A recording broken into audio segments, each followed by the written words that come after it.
Bueno, como sabéis, hoy en esta clase hablé con Juan Pablo para haceros una presentación sobre el tema de las escrituras del mundo, sobre el tema de las lenguas, ¿no?, y las escrituras, en este caso.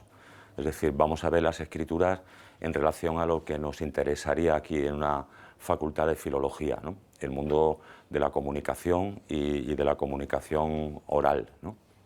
Entonces, bueno, este tema de las escrituras, que creo que bueno, últimamente dentro de la lingüística se había olvidado un poco, ¿no?, porque había esa idea siempre muy clara desde Saussure de no confundir lengua con escritura, ¿no? Y entonces este mundo un poco se quedó así marginado, el tema concreto de las escrituras, porque se suponía que por sí mismo no aportaba mucho a lo que era el estudio del lenguaje, ¿no? Como las escrituras funcionaban aparte y además no convenía confundirlas con las lenguas, pues entonces era mejor no tocarlas, ¿no?, y dejarlas ahí pues como un asunto propio y de alguna manera marginal, ¿no? Uno de los primeros así lingüistas más famosos del estructuralismo, que se llamaba Bloomfield, un lingüista norteamericano, decía que, bueno, que para un lingüista estudiar la escritura era pues como estudiar otro cualquier soporte, ¿no?, de la comunicación oral. Sería, como decía él, estudiar un magnetófono, ¿no? Decía en esa época que había todavía esos magnetófonos de cinta. Entonces, bueno, ¿para qué servía, ¿no?, estudiar el magnetófono como tal? Porque tenía ahí la lengua inglesa grabada, ¿no? Pues realmente no tenía ningún interés. Pero sin embargo, ya quizá con el tiempo hemos visto que las escrituras sí tienen bastante importancia, de alguna manera, para el estudio de las lenguas, ¿no? Porque, claro, depende de cómo concibamos un poco el estudio de una lengua. Si lo concebimos solamente como una especie de mecanismo que descubrimos sus reglas y funciona por sí sola, o estudiamos las lenguas en relación con los hablantes, ¿no?, es decir, con el mundo en el que se desarrollan y para el que sirven como instrumentos, ¿no? Entonces, digamos que si estudiamos las lenguas más en esa relación, ¿no?, en no olvidando nunca que son instrumentos, herramientas para comunicar entre seres humanos, pues entonces sí, el mundo de las escrituras aparece bastante más importante, ¿no? Porque claro, el mundo de las escrituras es fundamentalmente como los hablantes de una lengua piensan sobre ella. Nosotros, cuando tenemos una escritura, pensamos en el español siempre a través del modelo escrito, ¿no? Y todavía durante mucho tiempo, cuando se enseña idiomas, se enseña siempre con un librito, con un manual, ¿no?, con una gramática, como se le llame, que es una cosa escrita, ¿no? En la clase de idiomas todos los estudiantes abren un texto escrito, ¿no? Aunque teóricamente van a aprender una lengua oral, la aprenden a través de la escritura, ¿no? Y también nosotros, ya digo, pensamos nuestra lengua como una, en el fondo, como algo que está reflejado, que se ve en la escritura. Por eso pues tenemos tantos problemas luego cuando estudiamos lingüística para diferenciar entre letras y fonemas, por ejemplo, ¿no? Y nos pasamos mucho tiempo pensando que un fonema pues tiene que ser algo así como una letra, ¿no? Solamente que los lingüistas son un poco perversos, ¿no?, y le llaman fonemas y lo pintan así entre barras oblicuas, ¿no?, pero que en el fondo eso viene a ser las letras del alfabeto, ¿no? Y decimos cosas como ¿cómo suena la M?, ¿no?, como si la M, que es una letra, que es un dibujo, ¿no?, sonara de alguna manera, ¿no? Lo que suena en nuestra garganta, en nuestras cuerdas vocales, ¿no? La M no suena, ¿no? Pero seguimos imaginando siempre que son las propias letras, ¿no?, las que contendrían los sonidos, las que sonarían. Entonces es poco a poco porque nosotros, claro, hemos reflexionado sobre el hecho de hablar a través de textos escritos. Hemos escrito nuestras lenguas y a partir de ahí hemos pensado un poco sobre ellas, ¿no? El texto escrito es un texto fijo, estable, que no se mueve, que no cambia, que se puede observar todo el tiempo que queramos, ¿no? Sin embargo, el texto hablado es muy rápido, muy fugaz, ¿no? Uno, bueno, puede recordar medianamente las palabras exactas, ¿no?, que le han dicho en una conversación. Entonces nosotros nos hemos ido a los textos escritos, los hemos mirado con distancia y hemos pensado, ah, mira, pues el sujeto aparece primero, ¿no?, y luego aparece un verbo y luego aparece un objeto. Entonces hemos pensado sobre nuestra forma de hablar a partir de lo que aparecía en la escritura.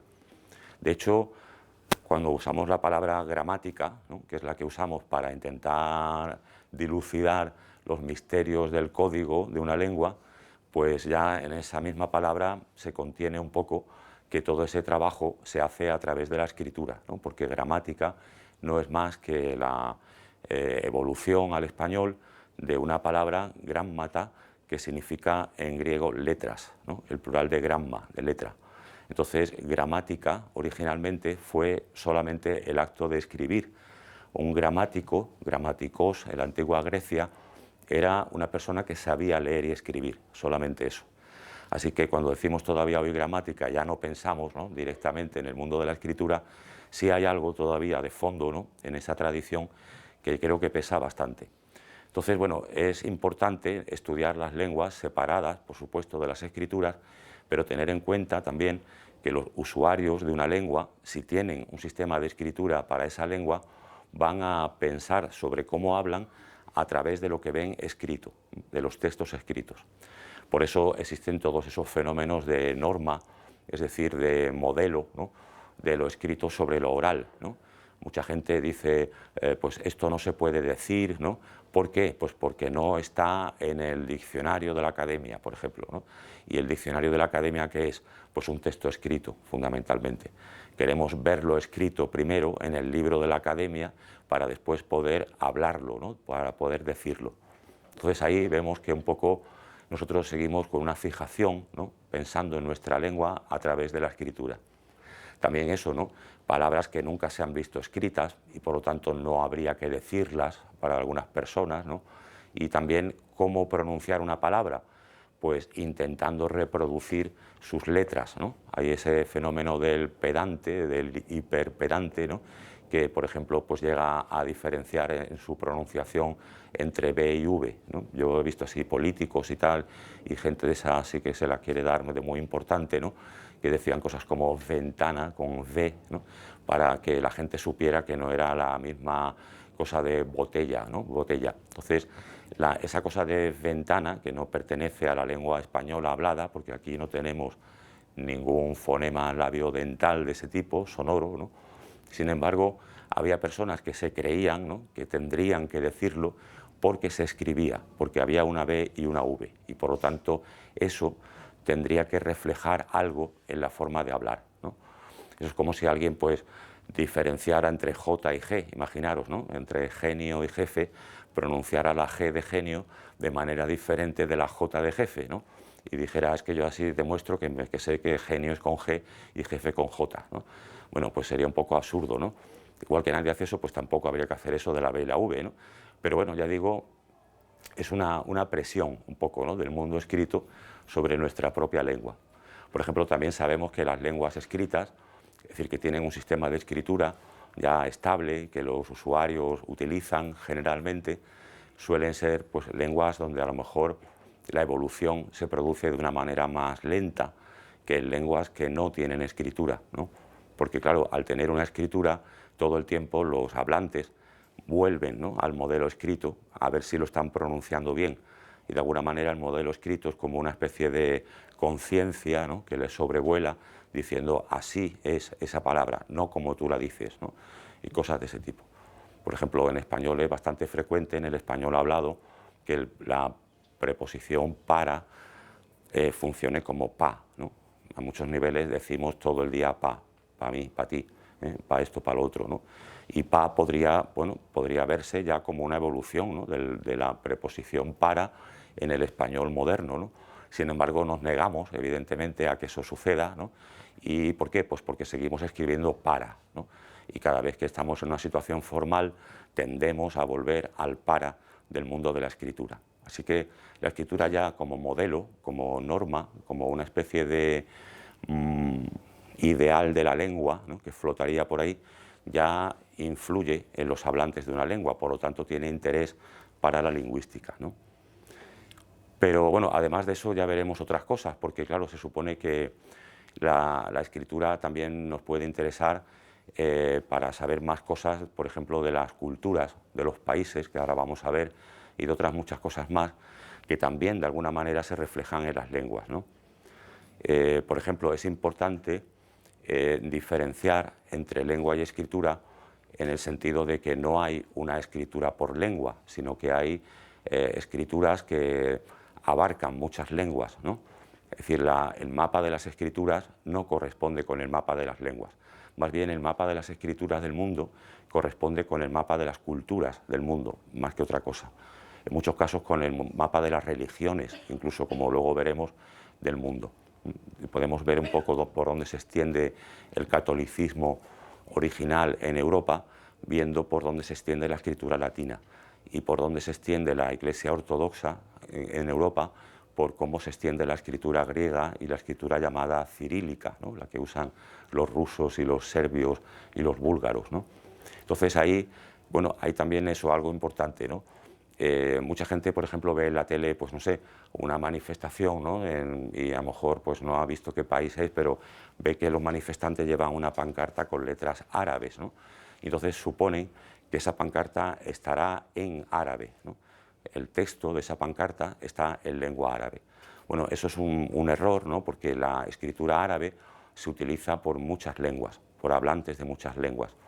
Lo usan los que hablan árabe, pero también la usan, por ejemplo, las personas que hablan persa, que es una lengua indoeuropea, ¿no? Que se habla en Irán y en otros lugares, en Afganistán también, o incluso personas que hablan urdu, que es una lengua de Pakistán, que es completamente distinta. Incluso algún tiempo se usaba por la gente que habla malayo, suajili, ¿no? Y toda esa gente que habla lenguas muy distintas desde el punto de vista histórico, ¿no? Todas ellas utilizan la escritura árabe, igual que sucede con la escritura latina, ¿no?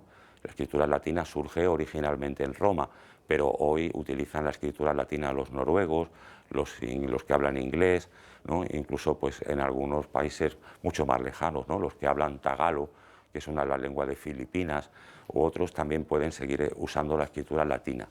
Entonces la escritura latina no está vinculada ni al latín, por supuesto, en exclusividad, ni siquiera a las lenguas latinas.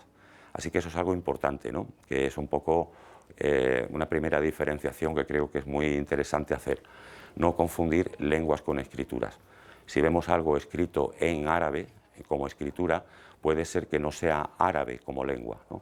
Igual que algo escrito en latino no es latín, ¿no? Directamente. Con el caso eso del inglés, pues está, creo, bastante claro. Entonces, bueno, ya vamos a ver un poco más ese asunto en concreto, pero el mapa de las escrituras es un mapa sobre todo cultural. Si la gente en Pakistán y en Persia, o sea, en Irán y en otros lugares, en Malasia, han utilizado la escritura árabe, es fundamentalmente porque han participado de una misma cultura, de alguna manera, que es el Islam, ¿no? Y si los tagalos de Filipinas, los que hablan español y los que hablan inglés utilizan la escritura latina, es porque durante un tiempo, ¿no? Y algunos siguen así, pues pertenecieron al cristianismo occidental, ¿no? Al poder de Roma, ¿no? Como tal, de la Roma ya como referencia religiosa, ¿no? No política. Entonces, bueno, eso es otra cosa que creo que es básica así antes de empezar a meternos en todo esto. Contaros cosas de las escrituras del mundo, que hay muchas en el mundo, cada vez hay menos, porque en general la globalización va haciendo desaparecer las culturas del mundo, las culturas sobre todo minoritarias, las que no tienen poder político ni económico fuertes, y también hacen desaparecer sus escrituras, ¿no? Y de alguna manera la globalización esta que vivimos hoy es una occidentalización, ¿no? Y entonces pues la escritura latina sobre todo es la escritura que está sustituyendo a muchas otras que existían hasta pues, el siglo XX, la mayoría de ellas, ¿no? Para hablar de eso, bueno, primero habría que hablar un poco de esa tendencia que tenemos los seres humanos a comunicar, ¿no? Para nosotros, que somos unos animales gregarios, ¿no? Que vivimos en colectividades, la comunicación es fundamental, ¿no? Nosotros inventamos constantemente formas de comunicar. Tenemos un montón de sistemas y de medios de comunicación, porque para los seres humanos comunicar es tan importante como que depende de eso nuestra supervivencia, ¿no? Yo no podría sobrevivir en este mundo si no pudiera comunicar con la gente. No podría sobrevivir porque para trabajar necesito comunicar con alguien que me contrate, ¿no? Y también necesito cobrar, ¿no? Y luego necesito comprar, ¿no? Y todo el hecho de comprar es también una forma de comunicación. Y si yo no comprara nada en esta sociedad actual moderna, pues no podría sobrevivir, ¿no? Directamente. Y también porque comunicar parece una necesidad incluso biológica, psicológica, ¿no? Comunicar es una terapia también. Los seres humanos necesitamos comunicar para estar sanos mentalmente. Eso lo saben la gente que inventaron esas cosas como las celdas de aislamiento, ¿no? Y ese tipo de cosas donde al preso se le hace sufrir porque no puede comunicar. Y todo el mundo también sabe la ayuda que supone poder hablar con un amigo de un problema y otra serie de cosas. No porque el amigo te va a dar una solución, sino solamente porque hay una sensación de bienestar a la hora de hablar, ¿no? De decir, ¿no? Cosas. Entonces, como para nosotros es tan importante comunicar, pues inventamos constantemente los seres humanos a través de la historia muchas formas de comunicar.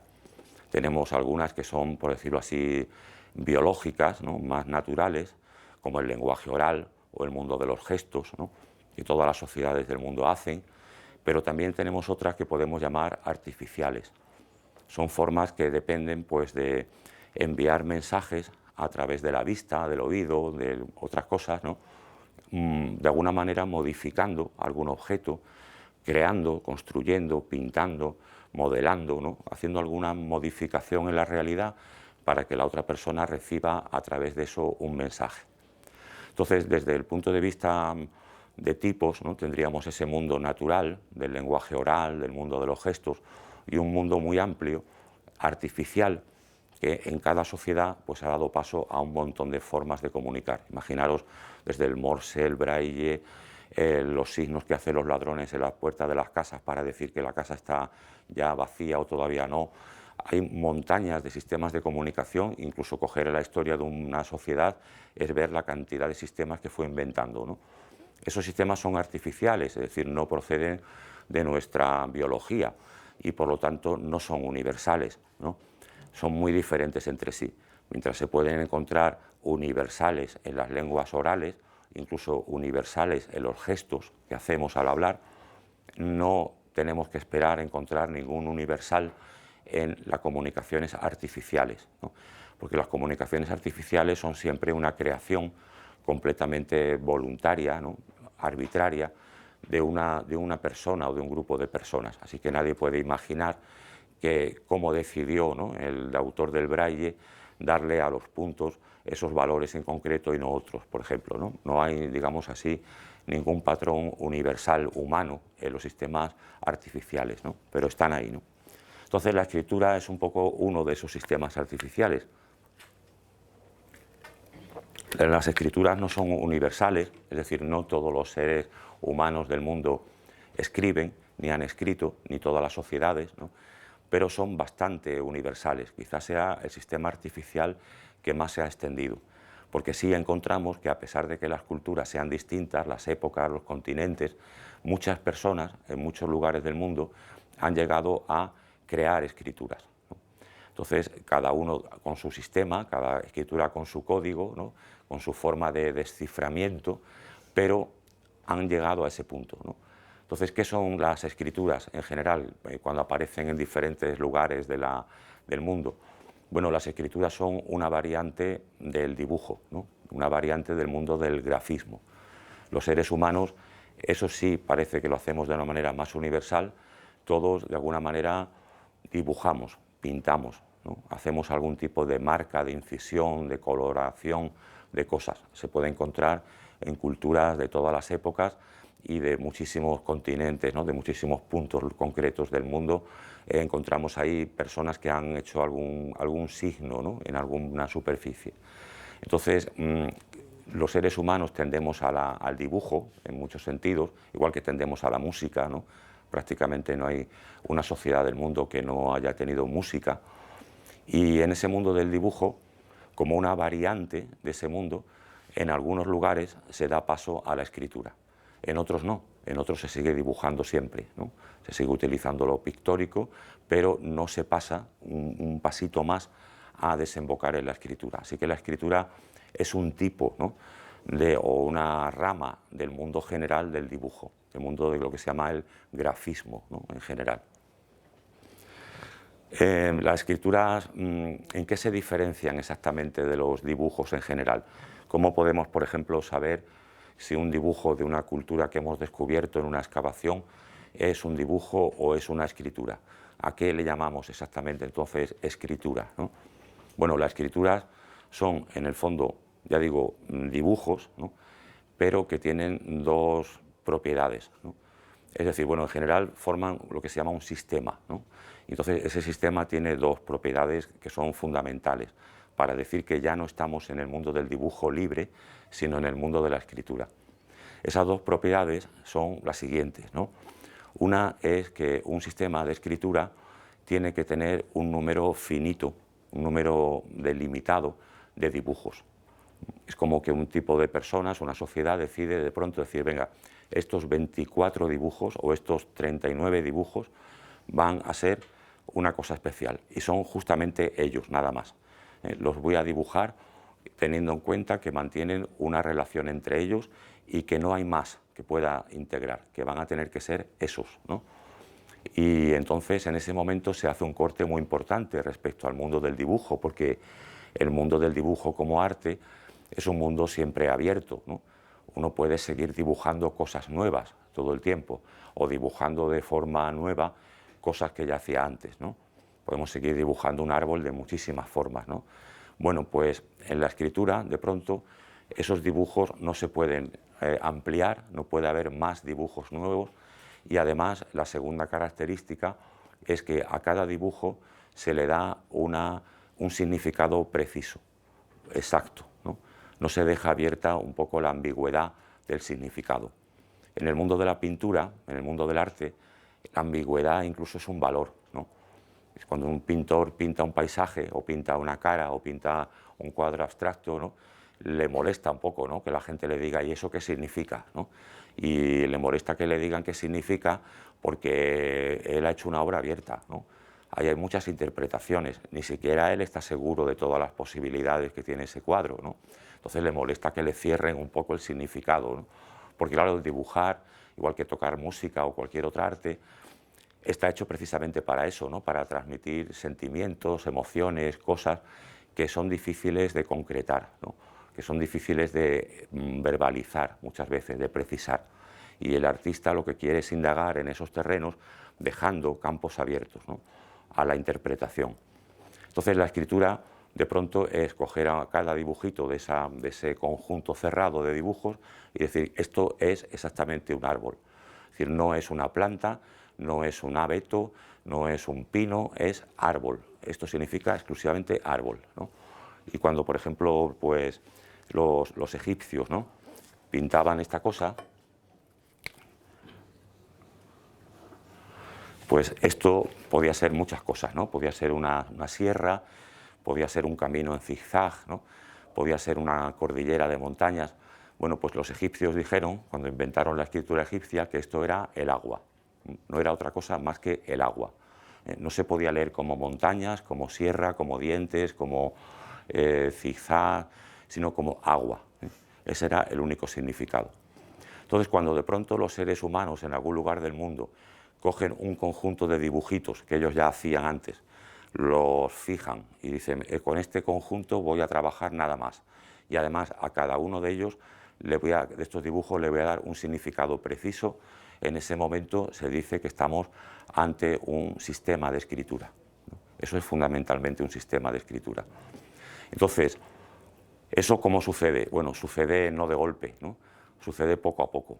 Hay un terreno donde los dibujos, bueno, empiezan a ser más precisos, tienen significados más concretos, pero de alguna manera siguen abiertos, ¿no? Entonces, esa etapa intermedia entre el dibujo y entre los dibujos y, digamos, los signos de la escritura, tiene una etapa como de transición que se llaman los pictogramas.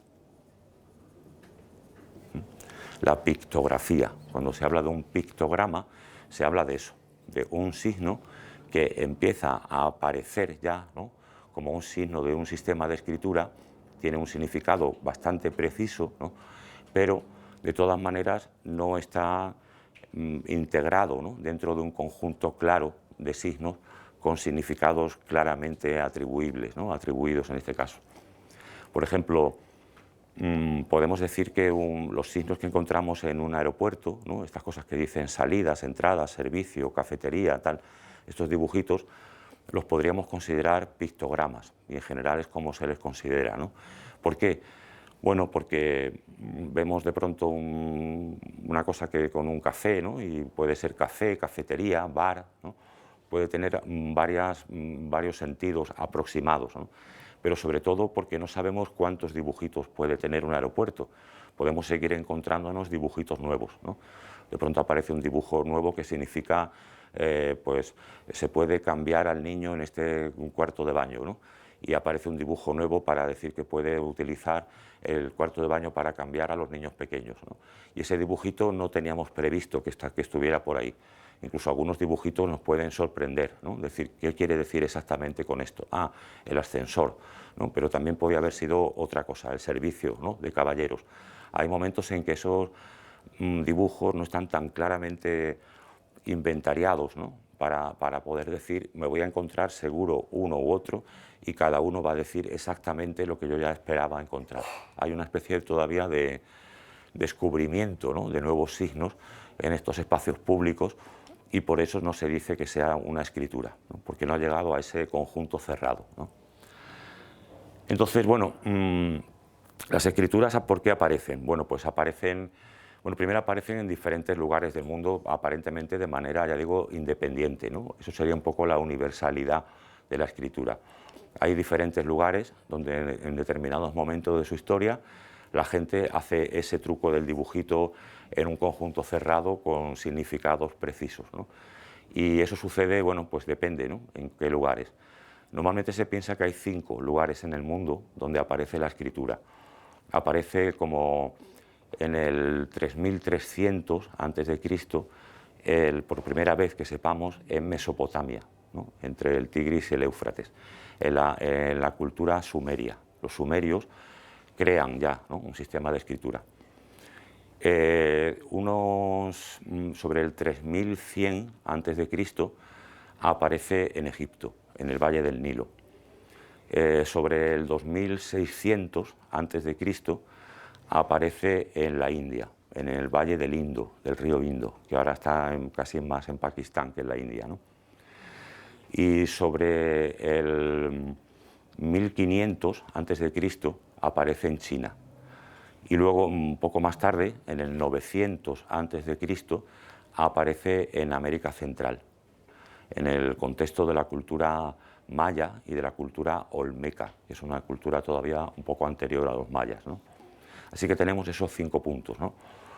Mesopotamia, el Nilo, el Indo, en China, en la zona esa, en el 1500 a.C., en la zona del río Amarillo, y luego en América Central. Esos 5 sitios parece que inventan por sí mismos, ¿no? La escritura, y que no tienen contacto entre sí. Hay gente que imagina que sí, que a lo mejor de Mesopotamia pasó a Egipto, ¿no? Pero esos son todavía debates. La idea general que se asume es que son 5 puntos donde de pronto se empieza a escribir. Otras muchas culturas del mundo no escriben, ¿no? Y, por ejemplo, reciben la escritura de esos lugares, la adoptan, la pasan a sus lenguas y empiezan a escribir así, ¿no? Hoy, prácticamente de esas 5 originales escrituras del mundo, solamente han sobrevivido de manera evolucionada 2, ¿no? La escritura egipcia, la de los jeroglíficos, que ha sobrevivido transformándose y simplificándose hasta nuestros alfabetos actuales. El alfabeto latino, el alfabeto griego, ya veremos, tiene muchos elementos de los antiguos jeroglíficos egipcios, son gráficamente una evolución de los jeroglíficos, ¿no? Y también ha sobrevivido la escritura china originaria en las formas actuales de chino, de japonés, de coreano, ¿no? Que de alguna manera han recibido la influencia, por lo menos gráfica, del mundo chino, aunque hayan sido, en el caso de, por ejemplo, Corea, una creación autóctona, ¿no? Pero el modelo chino, digamos, estaba ahí muy presente. Pero la escritura de Mesopotamia, por ejemplo, desapareció completamente, la de la India igual, no tiene herederos, no ha tenido continuación, y la escritura de América Central igual, ¿no? La escritura maya no sigue, ¿no? Ni siquiera, bueno, ahora hay trabajos de revitalización de lenguas y tal que se plantean utilizar signos, ¿no? De esa escritura, pero Es una creación moderna, ¿no? Una especie de revitalización desde nuestra actualidad, ¿no? Y eso realmente no funciona todavía, es un proyecto, ¿no? Pero en general tampoco, ¿no? Tiene ninguna continuación. ¿Por qué aparecen entonces las escrituras? Bueno, las escrituras aparecen sobre todo por un problema técnico del lenguaje hablado, ¿no? El lenguaje hablado es estupendo para comunicar. Podemos decir un montón de cosas y poner muchísimas sutilezas y todo eso en lo que decimos, ¿no? En nuestro lenguaje natural, ¿no? Como especie, pero tiene unos límites, ¿no? Los límites son límites espaciales y límites temporales. El límite espacial del lenguaje hablado es que el lenguaje hablado no llega muy lejos. Mi voz, ¿no? Os llega a vosotros, vosotras, aquí, pero ya no llega a la gente de ahí del pasillo, ¿no? Ni aunque yo quisiera, pues no llegaría, ¿no? A la gente de Triana, ¿no?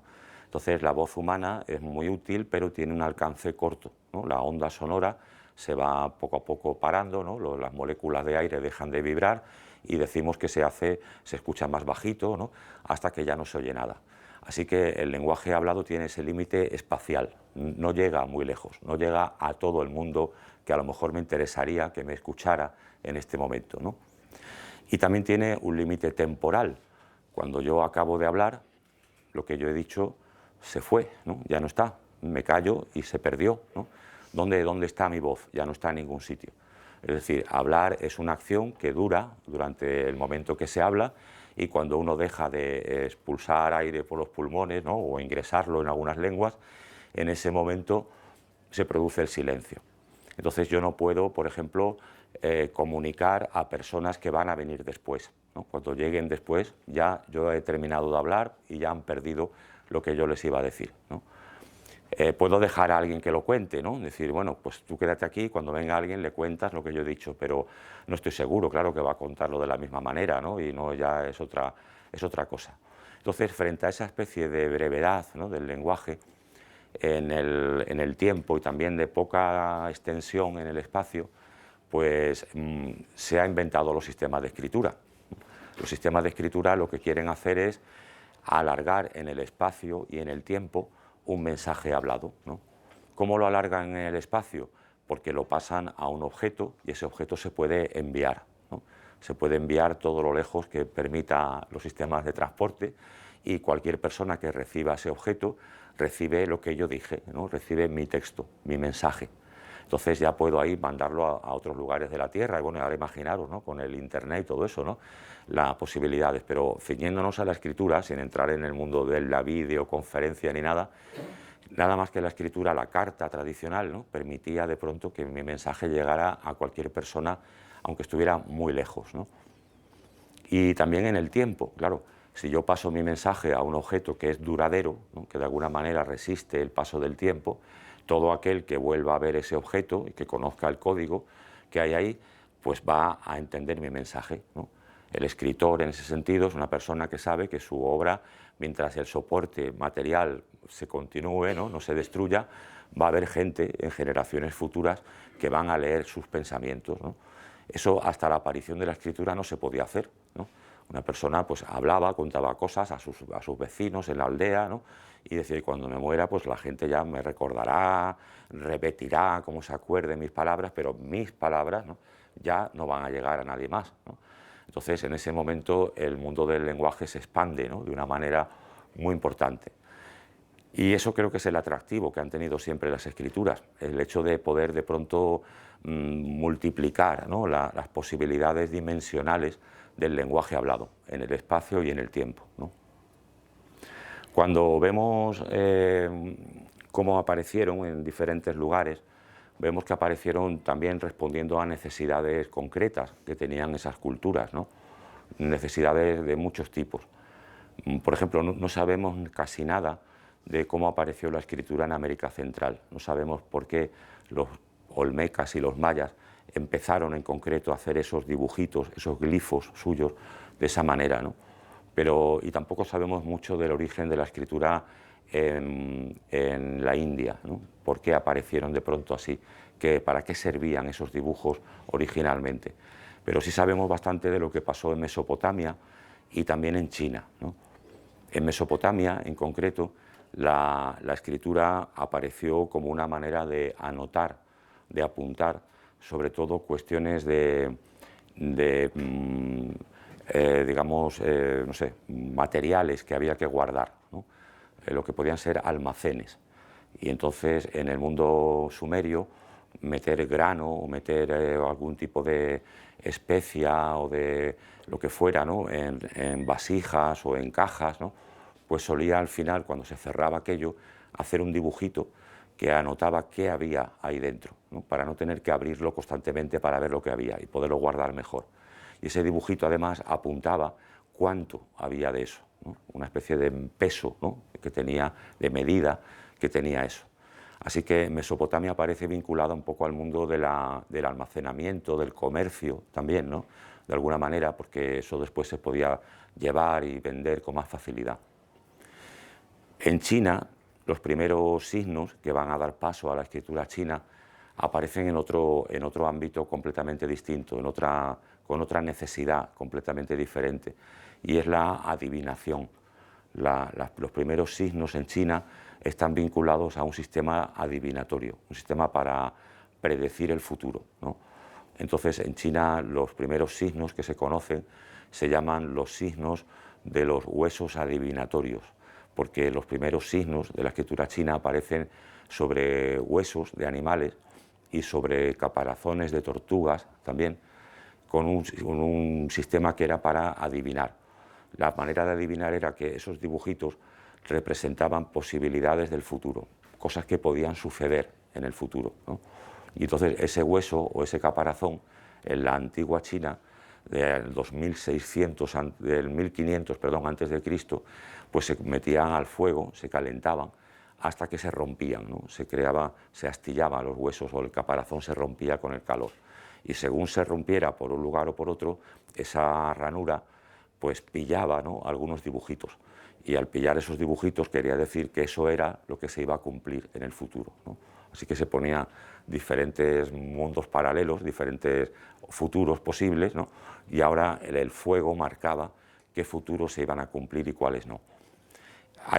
De ahí, ¿no? aparecen poco a poco evolucionando, ¿no? los primeros signos de la escritura china. Así que en cada sitio, además de toda esa necesidad general de expandir, ¿no? el mensaje oral, también está otra serie de componentes culturales, ¿no? que aparecen en cada sitio para este tipo de cosas. Bueno, entonces tenemos que, es también importante, no se me tiene que olvidar, que las escrituras de esos 5 puntos del mundo se extienden a muchos lugares, ¿no? Pero hay pueblos que nunca la adoptan, pueblos que van a seguir sin escribir. Entonces también ahí hay que tener cuidado con un fallo un poco, ¿no? del etnocentrismo nuestro, como pueblo que usa la escritura, como cultura que usa la escritura, y es algo que se ha dicho durante mucho tiempo, ¿no? Y es imaginar que los pueblos con escritura están más desarrollados que los pueblos sin escritura. O sea, considerar que en esa opción de yo escribo o no escribo mi lengua, hay una cuestión de mejor y peor, ¿no? De pueblo más desarrollado, más culto, frente a un pueblo más ignorante, ¿no? Como en nuestra sociedad decimos analfabetos a las personas que no saben escribir, y eso de alguna manera es una cosa humillante, ¿no? Lo colocamos en el fondo de la sociedad, pues también hemos hecho eso a nivel internacional, a nivel cultural, y hemos dicho, bueno, entonces los pueblos que no escriben, ¿qué son? Analfabetos, ¿no? Es decir, no tienen cultura. Eso no es así, es decir, los pueblos que no han escrito en el mundo, que son muchos, no es que no les gustara escribir, porque no pudieran aprender a escribir, porque no les entrara en la cabeza los signos, porque no aprendieran la ortografía o una cosa así, ¿no? No ese es el problema, ¿no? Igual que el analfabeto tampoco es el problema que sea tonto, ¿no? Sino normalmente razones económicas, no razones mentales, ¿no? Y entonces igual pasa con los pueblos de la tierra. Ahí no hay un tema mental, no hay un tema de pueblo listo, pueblo tonto, pueblo desarrollado, pueblo atrasado, primitivo, sino que algunos pueblos de la tierra pues, no han tenido la necesidad de escribir. Por ejemplo, pueblos que funcionaban en comunidades muy pequeñas, donde todo el mundo se conocía y todo el mundo vivía junto, que no creaban grandes estados, ¿no? Grandes sitios que había que mandar mensajes del rey a la frontera, ni del comendador, ¿no? Sino que ahí todo el mundo vivía en pequeñas aldeas y ese ámbito de la lengua hablada era suficiente, ¿no? La gente se enteraba y ya está. También pueblos que han desarrollado, por ejemplo, una cosa que hoy se llama la literatura oral, ¿no? Que es la tradición oral. La tradición oral también es literatura, en el sentido en que se pueden hacer grandes obras artísticas orales, ¿no? Obras que se transmiten de persona en persona, ¿no? De oído, de boca en oído, ¿no? Y se puede seguir transmitiendo durante muchísimo tiempo y tienen una riqueza pues grandísima, ¿no? Se piensa que la Odisea misma, ¿no? Durante mucho tiempo fue una cosa oral, hasta que Homero la escribió, ¿no? Y también se piensa, pues no sé, imaginaros los cuentos infantiles, ¿no? Que hasta el siglo XIX en Europa, con la obra de Grimm y de Andersen, no se fijan en un escrito, ¿no?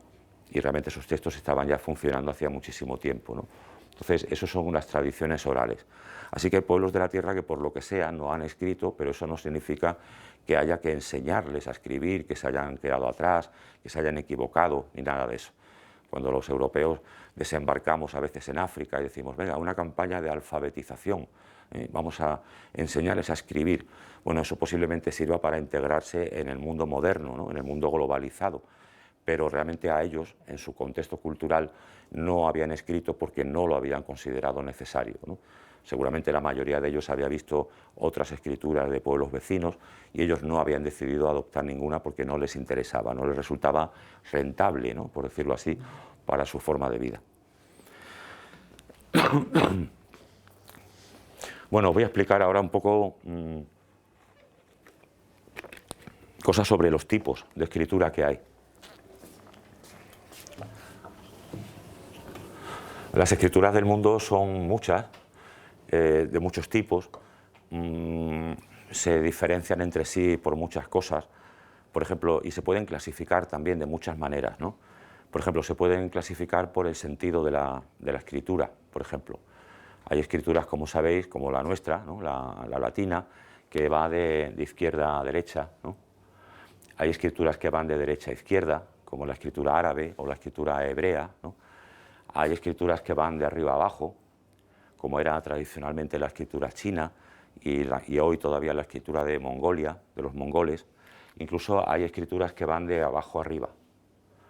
Es decir, que como no estamos en una superficie plana, ¿no? Horizontal, salen, ¿no? del escribiente y se alejan de él, ¿no? Van hacia afuera. Hacia afuera sería hacia arriba, ¿no? En un papel que tengo delante, ¿no? Entonces pueden ir en muchas direcciones. Hay incluso escrituras que tienen, por ejemplo, renglones y bueno, primero se lee este renglón en esta dirección, después se pasa al siguiente en esta dirección, después al siguiente, ¿no? Y se van leyendo pues así, ¿no? Como sin perder la línea, ¿no? Sin perder Estas escrituras se llaman escrituras bueno, tienen un nombre en bustrófedon, porque eso quiere decir en griego la cabeza del buey, y cuando los bueyes araban, ¿no? Pues iban la cabeza mirando para un lado y para otro, y es como si aquí siguiera, ¿no? Un camino también que estuviera haciendo un surco en la tierra, ¿no? Volviendo una y otra vez al mismo sitio, ¿no?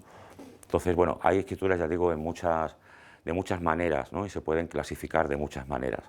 Pero quizás la manera más interesante de clasificarlo para nosotros, los filólogos, es una manera pues un poco sistemática, ¿no? Ver cómo funcionan, ¿no? Cuál es su estructura. Esto es un poco el aspecto general, ¿no? Pero vamos a meternos más en cómo funcionan para una persona que la usa, ¿no? Entonces ahí tenemos dos grandes tipos de escritura. En realidad podemos clasificar todas las escrituras del mundo en dos tipos nada más. Un tipo que se llama así.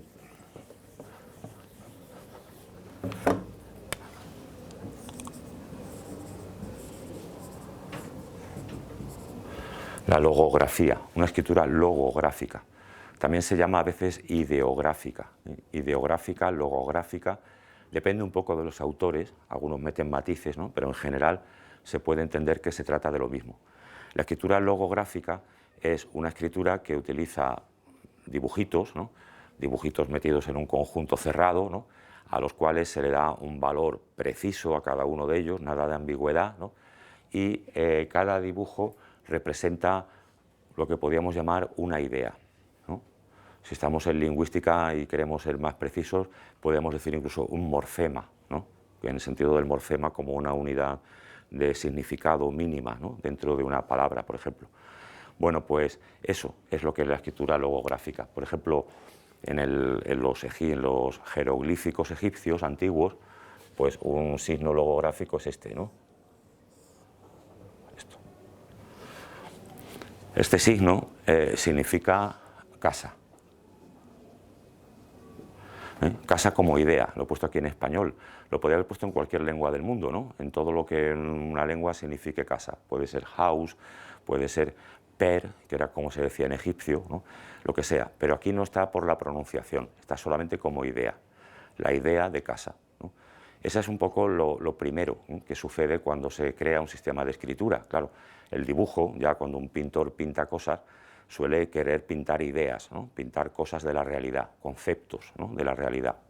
Entonces, de alguna manera, la escritura viene del mundo del dibujo, pues se queda con esa idea, ¿no?, con la cosa de representar cosas de la realidad, elementos de la realidad, ¿no? Ese es un tipo de escritura. Esa escritura fue la de los jeroglíficos egipcios, en gran medida, sobre todo al principio, y es también, en teoría, el modelo general de la escritura china, ¿no?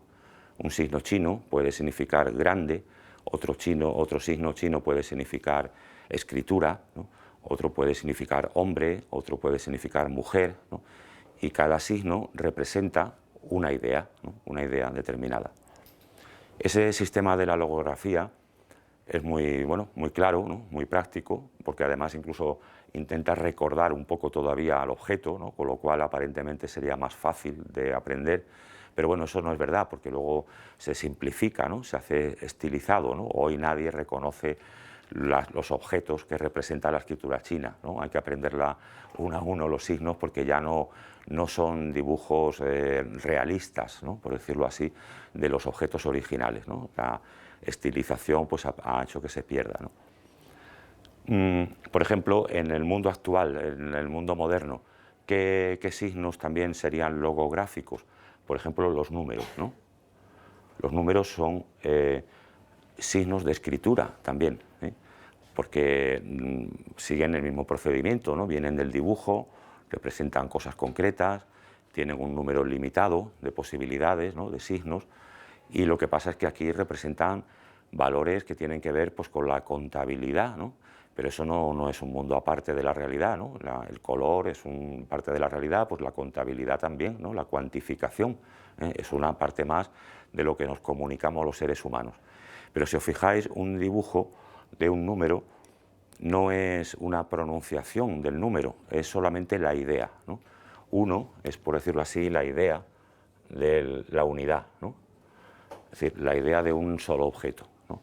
Este número yo lo puedo pronunciar en español uno, pero no sé, en francés un, o en otra lengua de otra manera, ¿no?, en árabe wahid, y sigue siendo, sin embargo, la misma idea, ¿no?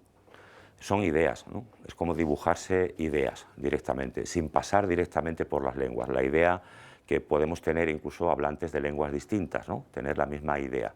Aquí la idea de unidad, aquí la idea de casa.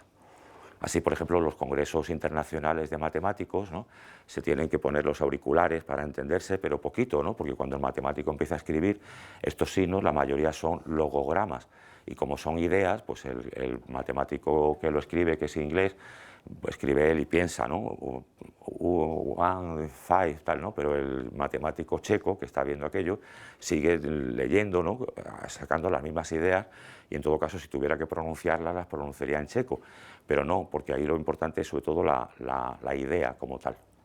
Entonces, esos son los primeros tipos de signos, y se usan todavía mucho en el mundo, ¿no?, y de alguna manera están casi presentes en todo tipo de escrituras, ¿no? En todas las escrituras, incluso la nuestra, por ejemplo, tiene todavía logogramas en estos números, ¿no?, en los numerales. También en otros signos, el signo de por o de más, de menos, son signos escritos que reflejan ideas, ¿no? Ese es el primer tipo de escritura. El segundo tipo de escritura se llama en general fonografía.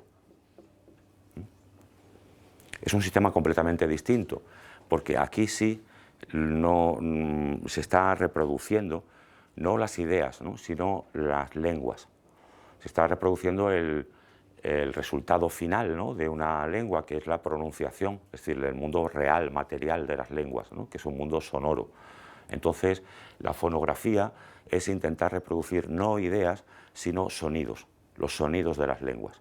El sonido F, el sonido R, el sonido A, el sonido O, el sonido UA, como diptongo, ¿no?, todo eso. Es decir, se trata de signos que no representan ideas, sino sonidos. Así, por ejemplo, bueno, el alfabeto latino, ¿no?, sería un ejemplo claro de un sistema fonográfico. A, ¿qué idea es la A?, ¿no?, como idea, ¿no?, qué concepto mando yo a una persona cuando le mando una A en un papel. Pues no le mando ninguna idea, ¿no? Esa persona abre el papel y ve una A. Entonces, lo máximo que le he mandado es un sonido. Esa persona va a poder decir A, me han dicho A, ¿no?, pero A no significa nada, ¿no?, en ese sentido, y no hay un mensaje, ¿no? Entonces, esto es otra forma, ¿no?, de comunicar, mandando sonidos. Aparentemente esta es mucho más rápida, ¿no? Aquí ya he puesto casa con un solo dibujito, aquí tendría que mandar 4 dibujitos, pero esta también tiene unos límites que esta, sin embargo, vence, ¿no? Y por eso normalmente las escrituras logográficas en muchos casos han evolucionado a escrituras fonográficas. Empezaron siendo logográficas y pasaron al final a este mundo fonográfico. No sé cómo andamos de tiempo. ¿Qué hora tenéis ahora mismo? Menos 20, vale. Y bueno, ¿por qué de pronto se crean estas cosas de reproducir sonidos con lo lento que es, con la cantidad de dibujitos que hay que hacer para mandar un mensaje, con lo rápido que era esto y lo eficiente? Porque esto tenía unos límites en sus posibilidades de comunicar. Por ejemplo, ¿qué límites tenía? Pues tenía el límite de, yo podía dibujar una casita, podía dibujar, por ejemplo, en Egipto, pues no sé, ¿no?, el agua, que hemos dicho antes, ¿no?, o podía dibujar, pues no sé, el desierto, ¿no?, pintado así como si fueran 2 montañas del desierto. Pero había cosas que no se podían dibujar porque no se ven, ¿no? Al no verse, al no tener una imagen visual, yo no podía deducir un dibujo de eso, ¿no? Por ejemplo, ¿qué no se ve? Los conceptos abstractos, ¿no?, la pena, la alegría, el dolor, la belleza, ¿no?, como tal, ¿no? No un objeto bello, sino la belleza, ¿no?, como concepto. Entonces, en ese momento no hay nada, ¿no?, en el mundo que cuando alguien lo vea diga, mira, la belleza, ¿no?, verá que es bello, pero no la belleza como concepto. Entonces, los conceptos abstractos eran muy difíciles de dibujar, ¿no?, y la logografía no lograba hacerlo de una manera bien, ¿no? La gente no estaba de acuerdo cuando había alguna propuesta para hacer algo porque no veían que realmente eso fuera, ¿no?, la realidad de la cual se estaba hablando o escribiendo, ¿no? Y también, por ejemplo, los nombres propios, ¿no? Antonio, ¿cómo dibujo yo a Antonio? Antonio no como un Antonio concreto, sino el nombre Antonio, ¿no?, el nombre en general. ¿Cómo le vas a poner a tu niño? Le voy a poner Antonio. Bueno, en ese momento ese Antonio no corresponde a ningún niño real todavía, ¿no?, es la palabra Antonio. ¿Cómo se dibuja Antonio? ¿Qué tienen en común físicamente todos los Antonios del mundo? Nada, ¿no? Hay Antonios de todos los tamaños, de todos los colores, de todas las formas, ¿no? Entonces no hay ninguna cosa característica de los Antonios y por lo tanto también los nombres propios eran muy malos de dibujar porque no había algo que los caracterizara, ¿no? Claro, yo podía incluso pensar en un Antonio concreto, ¿no?, y entonces imaginaros que yo fuera un escriba del antiguo Egipto, ¿no?, y digo, bueno, pues tengo que hablar del faraón, ¿no?, del faraón Ramsés, ¿no?, como si ya dijéramos eso de Antonio, y voy a intentar dibujarlo, ¿no? Voy a ver si me sale la carita del faraón, la nariz, ¿no?, y los ojitos y no sé qué y tal, ¿no?, y empiezo a intentar dibujar al faraón. Pero habrá gente que diga, bueno, es que ese no es el faraón, es ese otro que yo conozco, ¿no? O sea, ese no es Antonio, ¿no? Ese me suena a mí a uno de mi barrio que se llama Felipe, ¿no?, porque tiene toda la cara de Felipe. En ese momento el mensaje habría fracasado, ¿no? Ya no estaría claro para todo el mundo que eso era Antonio. Entonces, en ese caso tampoco, ¿no?, ni siquiera el realismo podía copiar eso. Entonces, una solución fue, que es la que se ha usado en todos los sitios, ¿no?, donde ha aparecido la fonografía, es usar un sistema que es el que se utiliza en los jeroglíficos de los periódicos, de los pasatiempos, esos famosos, ¿no? Cuando alguien tiene un eso de pasatiempos y dice jeroglífico. Bueno, pues ese sistema, eso se llama el sistema de rebus, que es una palabra latina, ¿no? Y es, por ejemplo, lo siguiente, ¿no? ¿Sabéis? Esas cosas que aparecen en los periódicos que son así como un acertijo, ¿no? Que dice, por ejemplo, esto, ¿no?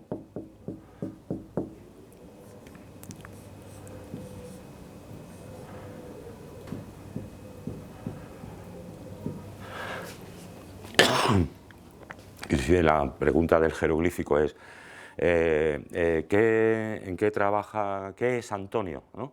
¿Qué es su profesión, qué profesión tiene, ¿no? Y la respuesta es soldado, ¿no? Sol, dado, ¿no? Sol y dado. Entonces, bueno, aquí en este momento yo he reproducido, ¿no?, la idea de soldado con unos dibujos que no evocan directamente a un soldado, sino que evocan la pronunciación de la palabra soldado, la primera sílaba y las otras dos, ¿no? Entonces yo podía haber dibujado también un soldado, ¿no? Haber puesto un personaje aquí con una escopeta, no sé qué, pero a lo mejor alguien decía, eso no es un soldado, eso es un, no sé, un policía, ¿no? O es un infante de marina, o es otra cosa, ¿no? Y no es soldado como tal. Yo quiero la palabra soldado.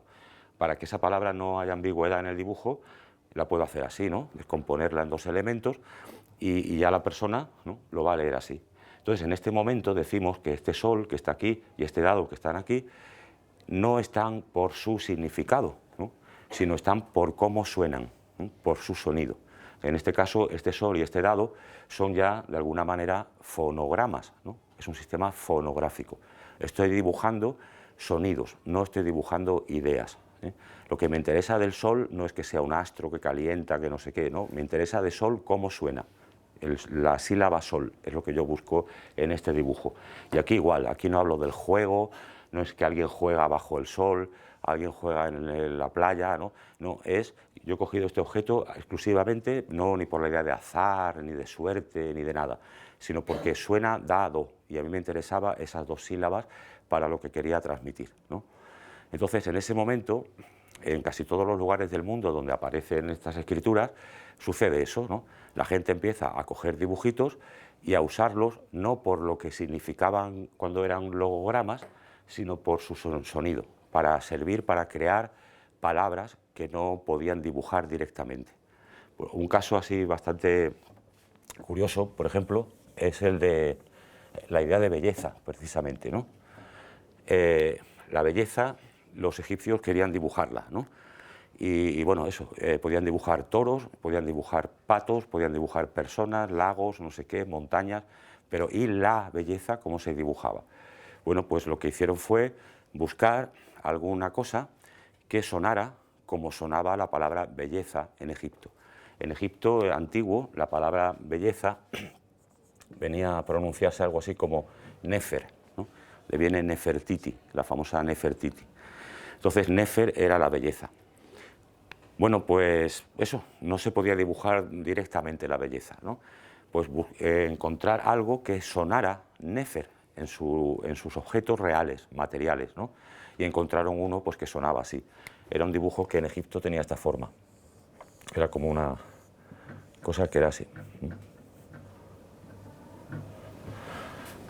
Este dibujo en Egipto representaba un órgano del cuerpo humano que era los pulmones y el corazón juntos. Para la medicina egipcia había una relación muy estrecha entre el corazón y los pulmones. Todo formaba una sola cosa. Cuando algo se ponía malo todo, ¿no? En realidad ellos no lo trataban, de hecho, como elementos separados, sino como elementos muy unidos, ¿no? Y ese conjunto del corazón y los pulmones se llamaba Nefer, ¿no? Entonces, claro, cuando pintaban esto, normalmente querían hablar del órgano, ¿no? Pero de pronto alguien empezó a usar este órgano, este dibujito de ese órgano, como la idea de belleza, ¿no? ¿Por qué? Porque el corazón y los pulmones son bellos. No, solamente por cómo suena, ¿eh? Porque sonaba Nefer, que era justo las dos sílabas que estaban buscando. Entonces, así aparece un poco la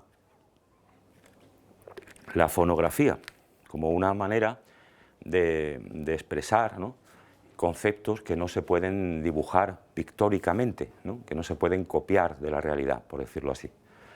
Y a partir de ahí pues aparecen muchísimas más cosas. Por ejemplo, os voy a explicar pues cómo evolucionan, ¿no?, cosas como los jeroglíficos egipcios a nuestras letras, por lo menos algunas de ellas, ¿no?